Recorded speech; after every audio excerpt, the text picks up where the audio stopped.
प्राणाय नमो यस्य सर्वमिदं वशे यो भूता सर्वस्येश्वरो यस्मिन् सर्वाणि प्रतिष्ठितम्। छोटा सा सुंदर मंत्र है। शब्दार्थ की दृष्टि से बहुत सरल है, संदेश महत्वपूर्ण हो सकता है। उत्तम और महत्वपूर्ण संदेश दिया गया है अत्यंत छोटे से सीधे सरल इस मंत्र में। इस पूरे सूक्त में प्राणो देवता लिखा है, अर्थात तो इस सूक्त का देवता प्राण है। इस सूक्त में प्राण के विषय में बताया गया है, ऐसा समझे। देवता अर्थात दिव्यता, जो इस सूक्त में प्रमुख बात है, जो दिव्य गुण है, वो इस सूक्त की देवता प्राण है।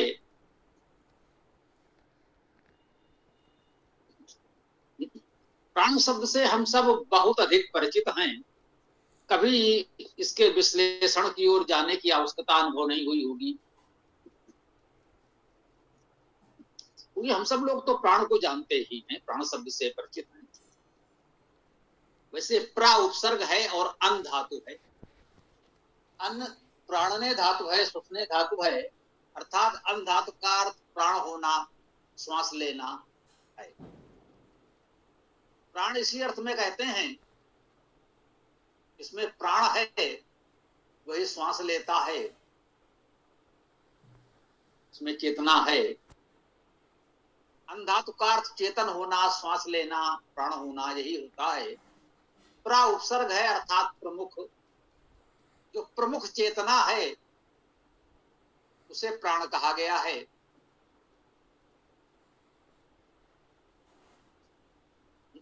इस प्रकार आप कह सकते हैं कि सूक्त में परमेश्वर का वर्णन प्राण के रूप में किया गया है। वेद में ईश्वर के अनेक गुणवाची नाम हैं, उनमें एक नाम प्राण भी है। हम ईश्वर को प्राण भी कहते हैं, वो प्राण स्वरूप है। सृष्टि में जो भी प्राण है, चेतना है, सब उसी की तो है।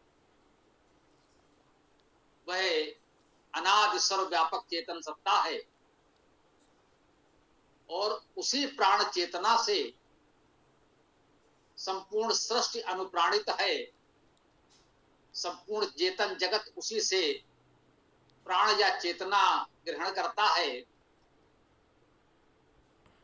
इसलिए यहां पर उस ईश्वर को प्राण शब्द से कहा गया है। तो कह रहे हैं ओम प्राणाय नमो, ये कह रहे हैं प्राणाय नमः। नमो और नमः एक ही बात है। नमः विसर्ग संधि की व्यवस्था से हो जाता है, नमो हो जाता है। सीधे सीधे कहिए प्राणाय नमः, प्राण के लिए नमन, अर्थात उस प्राण स्वरूप परमेश्वर के लिए नमन।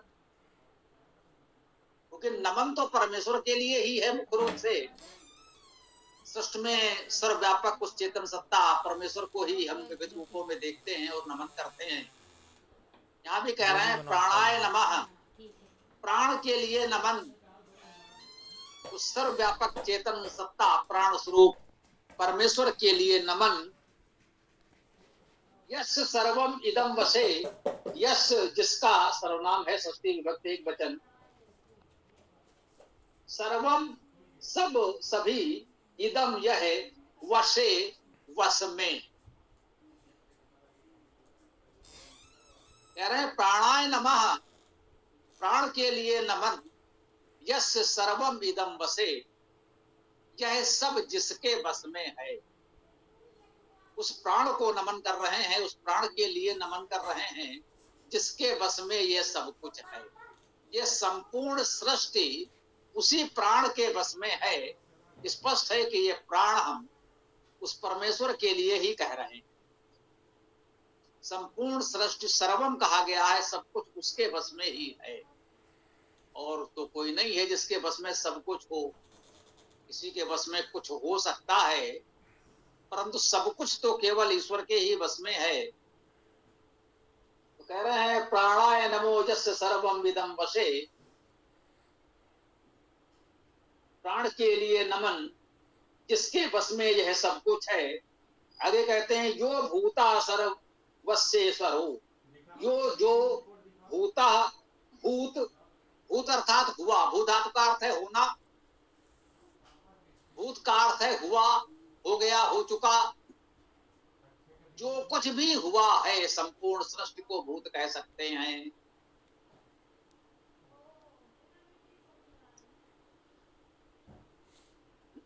अभी थोड़े समय पूर्व ही हम लोगों ने भावव्रत सूक्त पढ़ा था इसी गोष्ठी में। ऋग्वेद का उपांत सूक्त है अर्थात अंतिम सूक्त, ऋग्वेद का अंतिम सूक्त संगठन सूक्त है, उससे ठीक पूर्व का छोटा सा 3 मंत्रों का सूक्त भावव्रत है। भाव का अर्थ भी वहां होने से ही है, भू धातु का अर्थ होना, भाव अर्थात होना, जो कुछ हो रहा है, जो कुछ हुआ है वो भाव, व्रत उसका वृत्तांत, जो कुछ हुआ है उस संपूर्ण सृष्टि की रचना का वृत्तांत भावव्रत है, वो भावव्रत सूक्त है, सृष्टि रचना का सूक्त है। यहाँ कहा गया भूता जो हो चुका है, जो हो गया है, जो भूता जो हो गया है, जो हो चुका है अर्थात संपूर्ण सृष्टि, सर्वस्व, सर्वस्व अर्थात सबका, ये षष्ठी विभक्त एक वचन है, जैसे यश से आया था, यश जिसका, यह सर्वस्व सबका, ईश्वरो ईश्वर है ना, जो भूता सर्वस्व ईश्वरो, सर्वस्व ईश्वरो सबका ईश्वर, जो भूता सर्वस्व ईश्वरो जो सबका ईश्वर हो गया, भूता अर्थात हो गया, भू अर्थात होना, भूता हो गया, जो सबका ईश्वर हो गया है वह प्राण, वह सर्वव्यापक चेतन सत्ता।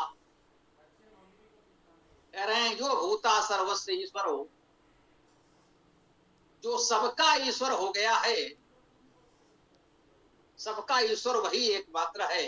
ईश्वर का अर्थ समझ लें, ईश धातु है ईसत्व, शासन होना, अधिकार होना, सबका ईश्वर वही है, संपूर्ण सृष्टि पर अधिकार शासन उसी का है।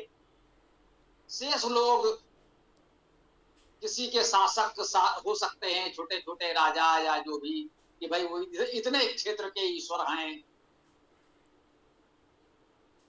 लंकेश, अवधेश, दिल्लीश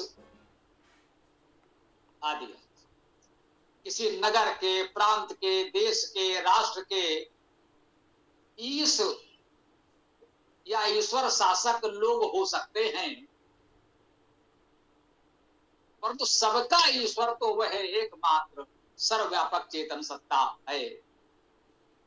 जो भूता सर्वस्व ईश्वर हो, जो सबका ईश्वर हो गया है, यस्मिन सर्वम, यस्मिन अर्थात जिसमें, सप्तमी विभक्त एक वचन सर्वनाम है ये, यस्मिन जिसमें, सर्वम सब, प्रतिष्ठितम प्रतिष्ठित है, प्रति उपसर्ग मान लें, स्थित, जिसमें सब कुछ प्रतिष्ठित है, जिसमें सब कुछ स्थित है वह प्राण है।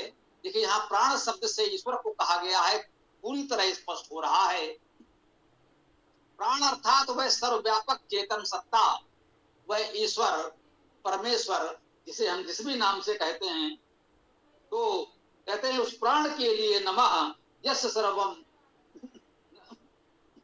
यस्य सर्वम इदं वसे, प्राणाय नमो, प्राण के लिए नमः यस्य सर्वम इदं वसे, सब सब कुछ यह जिसके बस में है, जो भूता सर्वस्व ईश्वर हो, जो सबका ईश्वर हो गया, और यस्मिन सर्वम प्रतिष्ठितम, जिसमें सब कुछ प्रतिष्ठित है, जो भी सृष्टि है सब उसी में प्रतिष्ठित है, उससे अलग तो इस सृष्टि में कहीं कुछ है ही नहीं। आपने देखा ये मंत्र शाब्दिक अर्थ के दृष्टि से बहुत सरल था, कोई कठिन शब्द उस प्रकार से नहीं आया जो आपका अपरिचित हो। देखिए सरल और कठिन क्या होता, जो शब्द हमारा प्रचलित है, नित्य प्रति हमारे व्यवहार में है, उससे हम परिचित हैं। तो वो हमें सरल प्रतीत होता। और जो शब्द हमने अब तक नहीं सुना, पहली बार सुनाई पड़ता है, तो वो क्या है, क्या अर्थ है, कैसे बना, हमें जानकारी नहीं। तो हमें लगता है भाई ये कोई कठिन शब्द। कठिन और सरल का अर्थ यही है, जो शब्द हमारा परिचित है वो सरल, और जो अपरिचित है वो कठिन। तो इस मंत्र में सभी शब्द हमारे पूरी तरह परिचित थे। कोई ऐसा शब्द नहीं आया जो अपरिचित होता। हमारे नित्य व्यवहार पठन पाठन में आने वाले सारे शब्द थे। तो इतने सरल शब्दों में कितनी बड़ी बात कही गई कि उस प्राण के लिए नमः, उस प्राण के लिए नमन, जिसके बस में सब कुछ है, जो सबका ईश्वर हो गया है और जिसमें सब कुछ प्रतिष्ठित है।